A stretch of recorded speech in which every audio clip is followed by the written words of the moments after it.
안녕하세요, 구독자 여러분. 구독과 좋아요는 채널 운영에 큰 힘이 됩니다. 안녕하세요. 가평에 살고 있는 33살 여성입니다. 현재 친정엄마와 여동생을 도와 펜션을 운영하고 있고 프리랜서 디자이너로 활동하고 있어요.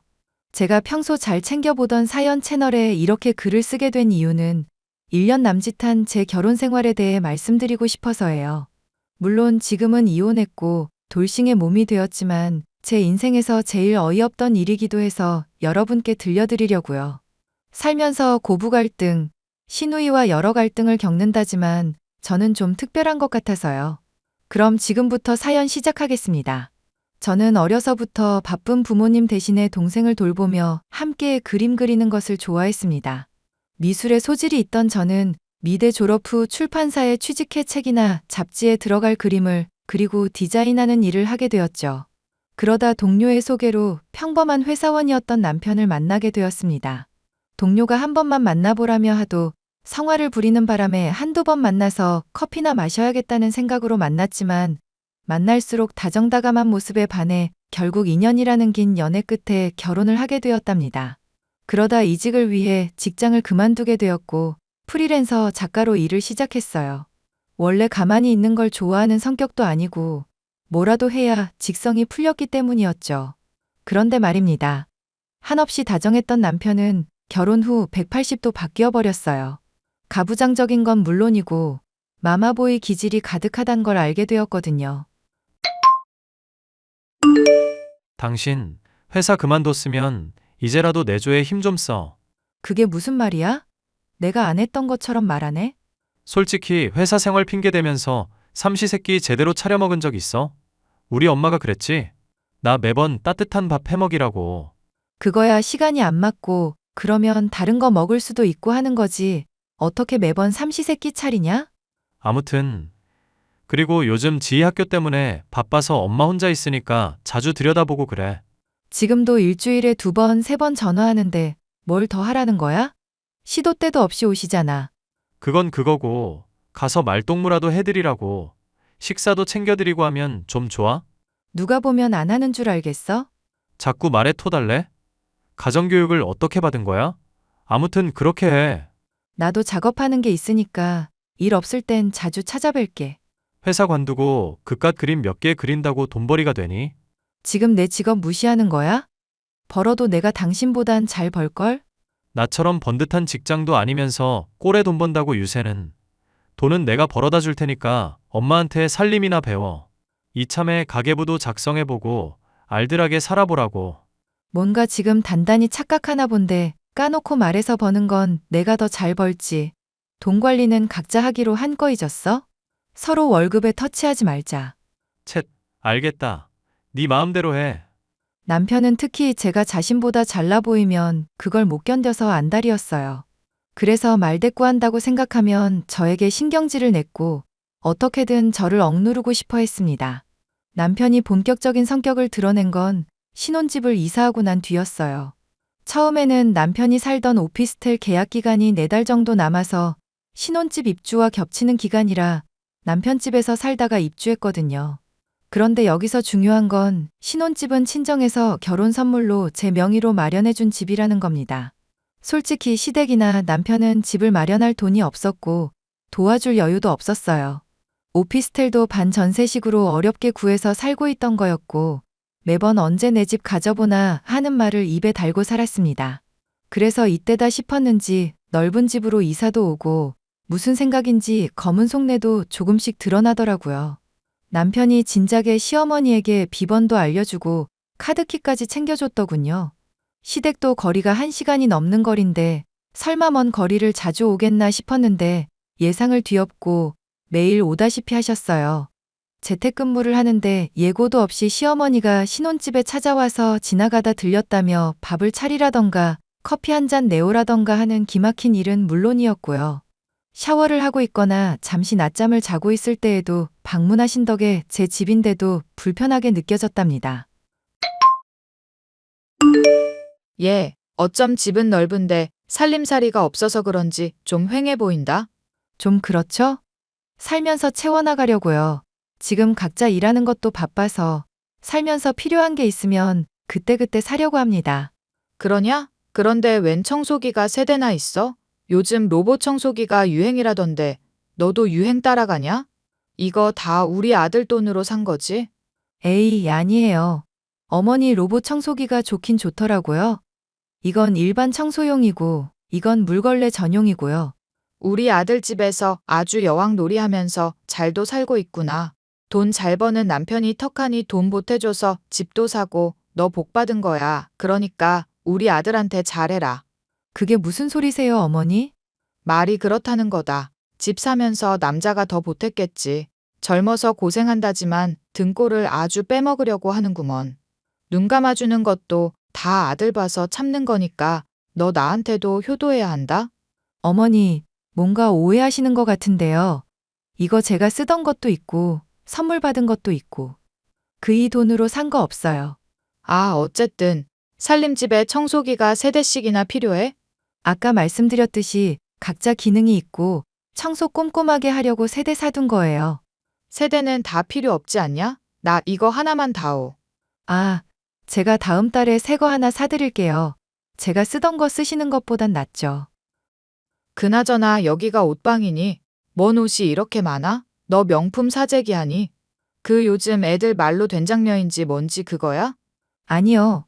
어머니, 여유가 되니까 사는 거고, 선물 들어오는 것도 있어요. 저 그렇게 사치 부리는 여자 아니에요. 참나. 너 네 시누이한테도 잘 보여라. 빌려달라 그러면 좀 주고. 알겠냐? 생각 좀 해볼게요. 시도 때도 없이 시어머니 들이닥치지. 작업은 작업대로 해야 하지. 여간 피곤한 게 아니었죠. 얼마 뒤 여동생이 종강했다며 집에 놀러 왔습니다. 마침 남편도 출장 기간이고 오랜만에 일도 일찍 끝내서 여유로웠는데 함께 시간을 보내기로 했죠. 저녁으로 오랜만에 배달음식 시켜 먹으며 영화도 보고 대화를 나누고 있는데 누군가 현관문 비밀번호를 누르는 소리가 나는 겁니다. 비밀번호가 자꾸 틀리자 비밀번호를 치던 사람은 소리치면서 문을 두들기기 시작하더라고요. 알고 보니 시누이였고 잔뜩 짜증이 난 상태로 문을 열자마자 절 밀치고는 집 안으로 들이닥치는 게 아니겠어요? 어쩐 일이냐는 말을 할 새도 없이 바로 안방 드레스룸으로 가서 제 옷과 가방, 신발을 마음대로 뒤지기 시작했습니다. 시누이의 행동을 보던 여동생이 참다 못해 말을 걸었죠. 이봐요. 말도 없이 찾아와서 이게 뭐 하는 행동이에요? 그쪽이 뭔데 신경 써요? 엄마가 언니 거 마음대로 쓰라던데? 명품 많다고 가서 고르라고 했다고요. 네? 아가씨 언제요? 지금 이러는 거 좀 무리한 거예요. 필요한 게 있으면 미리 연락을 했어야죠. 그래서 지금 나 쫓아내기라도 한다는 거예요? 나 중요한 소개팅 있거든요. 옷이랑 가방 좀 빌릴게요. 제일 비싼 게 뭐예요? 디오르? 아가씨, 멈춰주세요. 어머니 혼자 그렇게 생각하신 거고, 저는 대답한 적도 없거든요. 빌려줄 생각도 없다고요. 에이, 그럼 뭐 어쩌라는 거야? 에이, 이보세요. 말 다 했어요? 언니가 그런 적 없다잖아. 뭘 믿고 이렇게 막무가내야? 기본적인 예의라는 게 있어요. 그것도 몰라요? 예의는 네가 차려야지. 나 시누이 되는 사람이야. 너네 언니 시집살이 당하게 해줘? 뭐? 너 말 다 했냐? 언니, 그냥 경찰에 신고해버려. 일단 진정 좀 하고, 아가씨 다시 한번 말하지만 난 그런 거 허락한 적 없어요. 그러니까 돌아가요. 아, 싫거든요. 엄마 말대로 명품 오지게 많네. 여기서 적당한 걸로 골라갈 테니까 그런 줄 알아요. 언니, 그냥 신고해버려. 가족이라도 무단 침입, 주거 침입 해당되거든? 안 와, 진짜 어이없네. 너 아직 정신 덜 차렸냐? 예전처럼 한번 돌아가 봐? 나도 이젠 하나도 안 무섭거든? 사회에서 매장당하고 싶으면 너나 똑바로 해. 이따위 저급한 짓 하지 말고. 아, 그만 좀 짓거려라. 언니, 빨리 골라주기나 해요. 결국 시누이는 제가 잘 입지 않는 명품 원피스와 가방 하나를 빌려갔습니다. 동생은 왜 빌려주냐며 저딴 건 천벌을 받아도 모자라다며 길길이 날뛰길래 동생을 진정시키고 이야기를 들어보기로 했죠. 그런데 정말 충격적인 이야기를 들었습니다. 알고 보니 중학교, 고등학교 시절 내내 여동생을 왕따시키고 못된 짓을 했던 일진이 있었는데 그게 신우이였던 거죠. 이름도 같고 신우이가 좋아하던 선배가 여동생을 좋아하자 왕따 타깃이 돼서 괴롭혀왔던 거였어요. 여동생이 고생했던 거 생각하니 우라가 치밀어 올랐지만 이건 자기들 문제라며 되려 저를 진정시켜주더라고요. 며칠의 시간이 흐르고 시어머니의 생일이 2주 앞으로 다가온 시점이었습니다. 남편과 신우이는 첫 생일인데 직접 상 차려야 하는 거 아니냐며 음식 목록을 저에게 보내더라고요. 언니, 우리 엄마 생일 2주 앞으로 다가온 거 알죠? 네, 당연히 알고 있죠. 왜요? 왜요? 당연히 음식 준비해야 해서 그렇죠. 나이도 있으니 이 정도 음식은 할 줄 알죠? 예전에 오빠한테 요리 잘한다고 들었던 것 같은데. 먹을 만큼은 해요. 근데 저만큼을 다 해요? 이번에 우리끼리만 먹는 게 아니라 이모들까지 다 와서 20인분은 만들어야 해. 엄마 형제들 많은 거 알지? 이걸 나 혼자 하라고? 당신이나 아가씨는? 언니, 난 학교 다니잖아요. 공부하는데 무슨 음식이야. 이 정도는 언니가 알아서 해야지. 나 요즘 출장 많은 거 몰라? 그리고 당신은 집에서 놀고 먹는 사람이 시간도 남아도는데 왜 이걸 못해? 미리 조금씩 준비하면 되잖아. 어이가 없네? 난 그렇게는 못하겠는데?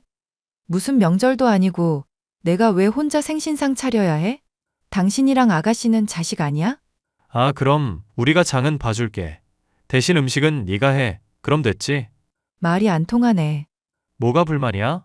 장 보는 비용 다 줄 테니까 알아서 하라잖아. 며느리 도리는 해야지. 안 그래? 아, 오빠 언니 답답하네. 그동안 시집살이 제대로 안 당해봐서 모르는 거야. 언니, 이번에 제대로 안 하면 각오하는 게 좋을 거예요. 그럼 그렇게 알고 있을게. 출장 짐도 미리 좀 싸두고. 저는 큰 소리가 나는 게 싫어 대충 둘러서 대답하고는 상황을 넘겼습니다.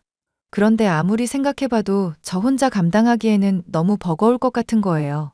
정말 명절도 아니고 혼자서 20인분의 음식을 해야 한다는 게 어디 가당키나 한 일인가요? 정작 자식들은 나 몰라라 하고 며느리인 제가 새 빠지게 고생해서 생신상을 차려야 한다는 게 이해가 가질 않았습니다. 아무쪼록 원하는 대로 해주면 욕은 안 듣겠다 싶어 시어머니의 생일을 며칠 앞두고 장을 보러 갔습니다. 살 것도 많고 재료가 다양하게 필요했기에 인근 대형마트로 가게 되었죠. 그런데 운전을 하던 도중 교통사고를 당하고 말았습니다. 신호위반을 한 차와 충돌했는데 뒤 범퍼가 찌그러지고 몸에는 가벼운 찰과상만 있어서 보험 처리하기로 하고 장을 보고 집으로 갔죠. 하지만 교통사고는 후유증이 더 무섭다고 했나요? 며칠간 두통도 계속되고 등 쪽이 너무 아팠는데 시어머니 생일 전에 마무리해야 할 일도 있고 진통제 먹으면서 참았습니다. 병원에 갈 정도는 아니다. 생각해서 어떻게든 참았는데 시어머니 생신 당일 새벽 극심한 통증에 응급실에 실려가고 말았죠. 남편이 출장 때문에 집을 비워서 혼자 병원에 와야 했고 친정엄마와 여동생이 병원으로 급히 달려왔습니다. 지혜야, 이게 무슨 일이니? 도대체 어떻게 된 거야? 아, 엄마 왔어? 언니, 괜찮아? 어디 많이 아픈 거야? 이 시간에 응급실이라니 전화 받고 얼마나 놀랬는데. 많이 놀랐지? 미안해. 왜 그러는 건데? 응? 진료는 받았을 거 아니야? 아니, 사실 며칠 전에 교통사고 당했거든. 별 충격 없어서 괜찮겠지 싶어서 보험 처리하기로 하고 집에 왔는데 그 후유증인 것 같아. 이상하게 목이랑 다리가 너무 아파. 아이고, 이등신아. 그런 게 있었으면 무조건 병원에 다녔어야지. 안 아파도 병원에서 2일 정도 쉬면서 경과 지켜보는 거 몰라? 하던 일도 있고 마감해줘야 할 일들이 있어서 그냥 그러려니 했지. 그놈의 일. 그깟 일 처리해주다 요단강 건널 뻔했는데 이만하길 다행이지. 언니, 무리하지 마. 엄마랑 나 놀란단 말이야. 그래, 이거 사. 네 동생 말 좀 들어라. 아까 CT 촬영하고 검사했는데 척추신경에 손상이 간 것 같대. 그래서 목덜미랑 등이랑 아팠던 거고 다리랑 연결되는 부분에 뭐가 문제가 있는지 수술해야 한다고 하네. 뭐? 수술? 그나저나 한서방은? 수술 간단한 거라 괜찮아. 한서방은 출장이라서 지금 지방에 있어. 그래서 수술은 언제 하는데? 조금 이따 병실로 올라가서 오전이나 오후에 할 것 같아. 마침 시간이 빈다고 해서.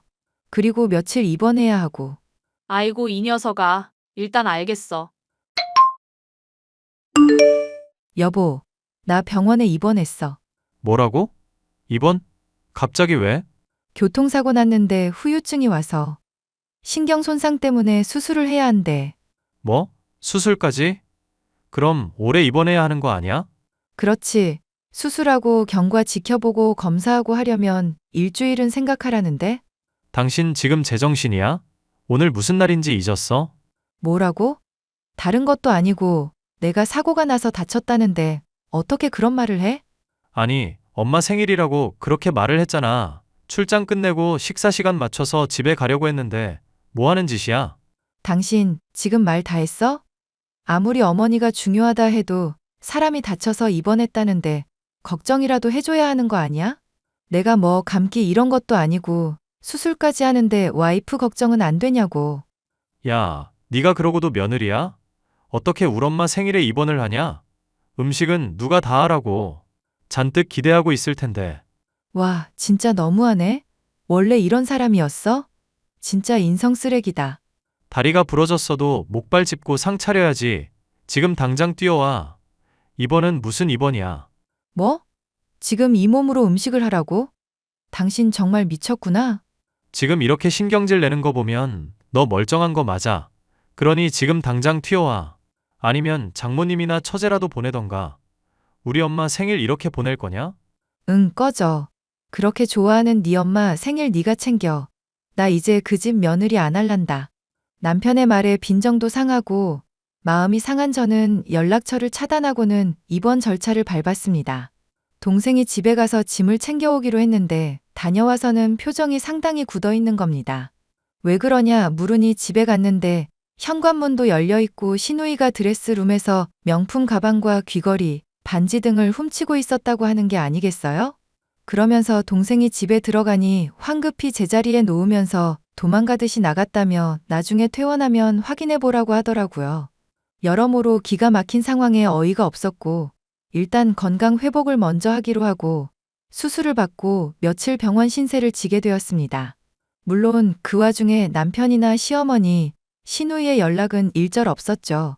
저는 이혼을 해야겠다고 마음을 굳혔답니다. 퇴원 후 집에 돌아와 몰래 설치해 두었던 홈캠 영상을 봤는데 아주 가관이더군요.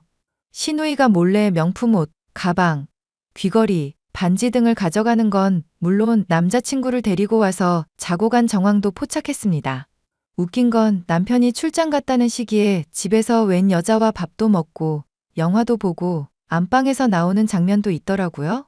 시누이인 줄 알았으나 음성을 들어보니 자기야라고 하길래 바람을 피우고 있었구나 싶었습니다. 그날 저녁 아무렇지 않은 척 남편이 오길 기다렸다가 잠든 틈을 타 휴대폰을 보게 되었죠. 허술한 부분이 있는 사람이라 휴대폰을 잠그지 않았기에 증거를 모으는 데는 수월했습니다. 내연녀와 나눈 대화는 더욱 가관이었죠. 제가 사고 나서 신경 손상이라는데 잘못돼서 죽으면 보험금 타먹고 신혼집도 자기 거 된다며 때를 봐서 이혼하자는 발언을 했더라고요. 그리고 시어머니도 호시탐탐 신혼집에 입성할 기회를 노리고 있었고 바람을 피우는 사실도 알고 있었습니다. 저는 모든 증거를 모아두었고 다음 날 바로 이혼 소송을 위해 변호사를 선임했어요. 너 병원에서 퇴원했다며 그깟 수술 좀 했다고 유세 부리니? 어머니, 그깟 수술이라뇨. 저 사고 났었고요. 신경 수술 받은 거예요. 지금 대드는 거냐? 너 없는 동안 우리 아들 쫄쫄 굶었다. 밀린 집안일은 또 어떻고? 당신은 퇴원했으면 집에 붙어 있을 생각은 안 하고 어딜 그렇게 싸돌아다녀? 내가 어딜 다니든 무얼 하든 뭔 상관인데? 뭐? 이 사람이 미쳤나? 당신 병원 신세지더니 머리가 어떻게 된 거 아니야? 머리가 어떻게 된 건 당신들이고 그리고 아가씨 지금까지 가져간 구두, 옷, 가방, 반지 다 돌려주셨으면 하네요. 네? 뭘요? 제 드레스룸에서 가져가신 것들여. 제 물건 말도 없이 가져가신 거 모를 줄 알았어요? 좋은 말 할 때 가져다 놔요.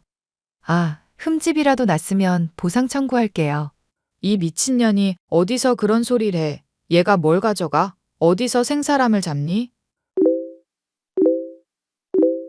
대충 이 정도인데도 누군지 아시겠죠? 아가씨가 가져간 물건들 중고 시세로 값만 쳐도 2천만 원은 될 거예요. 저도 한두 번씩밖에 착용 안 한 거고 선물 받거나 제 돈으로 산 거라 값어치 있는 거거든요. 알다시피 다 진품 인증받은 거고 아가씨가 안목은 있나 보네요. 죄다 비싼 것들로만 가져가서 흠집 나면 각오하시고요. 너 그거 인권 침해야. 홈캠 설치해서 뭐 어쩌려고. 닥쳐 이 미친놈아. 하도 누가 내 물건 마음대로 만져서 도둑 들까봐 보안상 설치해둔 거거든. 내 집에 내가 설치한 건데 이게 왜 인권 침해야? 왜? 찔리는 거라도 있나 보지?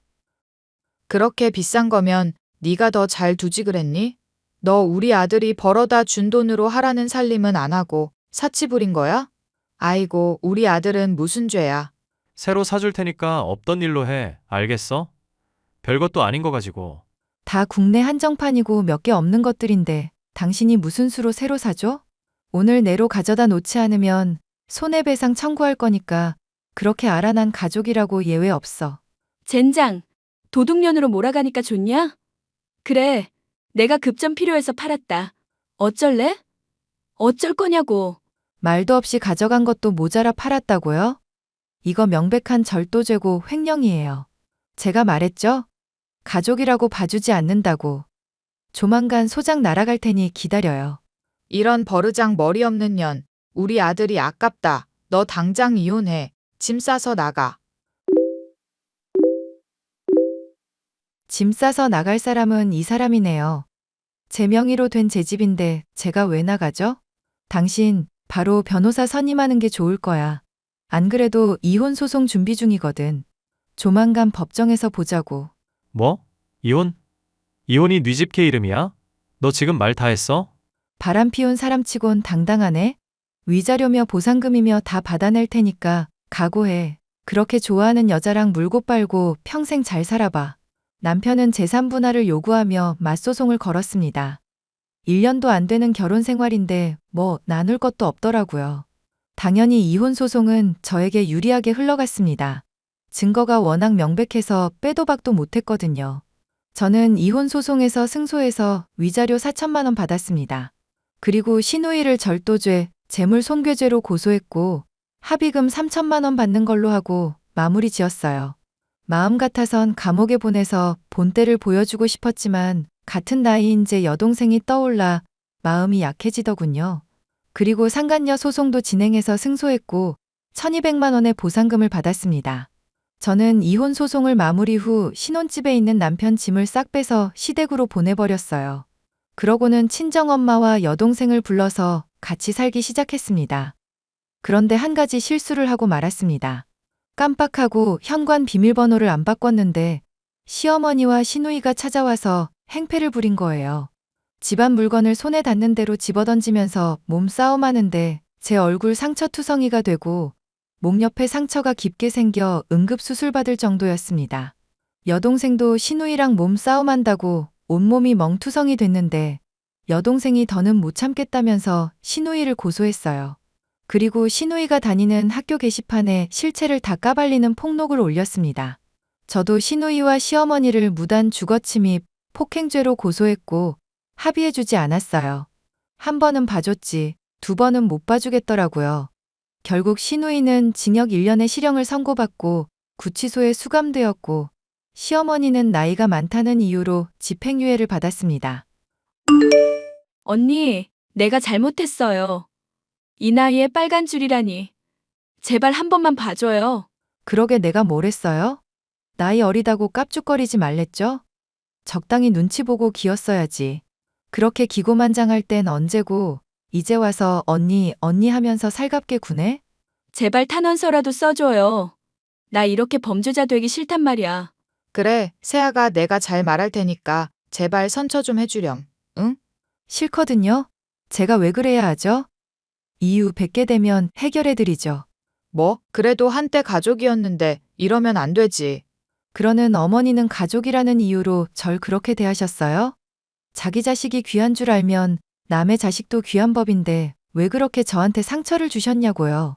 내가 미안했다. 정말 어리석었어. 그러니 내 딸 좀 살려줘. 아직 대학 졸업도 못한 어린아이인데 제발. 어린아이라뇨. 생각할 줄 알고 판단할 줄 아는 성인이에요. 자기가 저지른 죗값은 달게 받아야 합니다. 이미 끝난 일 되돌릴 수도 없고 저는 더 봐줄 생각도 없어요. 앞으로 살면서 마주치지 마요. 저는 그 길로 시댁 식구들을 모조리 접근 금지, 통신 제한을 걸어서 완전 차단을 시켰습니다. 신혼집은 오랜 상해 끝에 매물로 내놓았고 다행히 금방 팔리더군요. 친정 엄마와 집 한 돈을 합쳐 저희 식구는 가평으로 이주하기로 했습니다. 그곳에서 자리 잡고 펜션 사업을 하면서 살기로 했거든요. 물론 저는 프리랜서 일을 병행하면서 하는 거라 몸이 10개라도 모자랄 지경이었습니다. 얼마 뒤 들린 소식은요. 남편은 빚도 갚고 시누이 옥바라지 하느라 개고생한다는 소식을 들었어요. 회사에서도 바람피워 이혼당했다는 소문이 퍼지면서 이미지가 나락으로 떨어져서 잘릴지도 모른다는 소문도 돈다고 하고요. 저는 가평으로 이주한 뒤 좋은 기회로 대기업과 제휴를 맺어 제품 디자인, 로고, 디자인 관련 업무를 맡게 되었습니다. 물론 프리랜서도 활동하고 한 달에 한두 번 정도 회의 때만 본사에 출근하기로 했고요. 프리랜서 치고는 연봉도 높은 편이라 돈도 모고 부지런히 살려고 합니다. 앞으로 승승장구하면서 가족들과 행복하게 사는 일만 남은 거죠. 제 나이 33살이면 아직 새 출발해도 되는 나이 맞는 거죠? 시간이 조금 흐르고 마음 맞는 사람이 생긴다면 진지하게 만남을 이어갈 생각도 있습니다. 물론 전 남편처럼 찌질이의 마마보이만 아니라면 말이죠. 제 사연은 여기까지고요. 긴 사연 들어주셔서 감사합니다. 공감이 되셨다면 제 미래를 응원하는 댓글 하나 부탁드릴게요.